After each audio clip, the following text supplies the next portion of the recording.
समय पनि के छिटो बितेको है गाइस है। समयहरू छिटो बित्दैछ है। हजुरलाई के एउटा कुरा भन्न चाहन्छु है, मोटिभेट है कुरा चाहिँ हजुरहरूको पनि केही सपना है ड्रिमहरूमा फोकस गर्नुहोस्, कामहरू गर्नुहोस् भने चाहिँ है त्यो कामलाई तपाईँले कन्टिन्यू गर्नुहोस् है। जुनै काम पनि गरेर टाइम लागेस् तर होइन सक्सेस गरिछाड्नुहोस् होइन।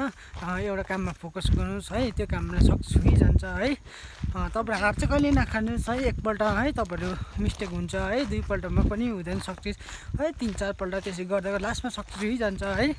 तपाईँहरू है तपाईँहरूले जति तपाईँहरू हार्नुहुन्छ है त्यसलाई अझै तपाईँहरूले है फर्स्ट टाइम केही काममा तपाईँले एटेम्पहरू गर्नुहुन्छ है। तपाईँ फर्स्ट टाइम गर्दाखेरि इन्टरभ्यू है सायद पल्टहरू गर्नुहुन्छ है, जे कुरा गरे पनि सिक्नुहुँदैछ भने पनि सबै कुरामा तपाईँ फेल हुनु भएन होइन। त्यो कुरामा चाहिँ के हुन्छ भने तपाईँले केमा कमी थियो है, मेरोमा चाहिँ के कमी थियो त्यही कारणले चाहिँ म किन ब्याक भएँ है, त्यो कुरालाई तपाईँले है अझै पनि तिखारेर होइन अझै पनि मेहनत स्ट्रगल है गरेर चाहिँ तपाईँले पल्टनको लागि सोच्नु भएको छ भने अझै कुदेर मेहनत गरेर बिहान छिटो उठेर है त्यो कामलाई फोकस गरेर सेकेन्ड टाइममा है तपाईँ सक्सेस हुन सक्नुहुन्छ है।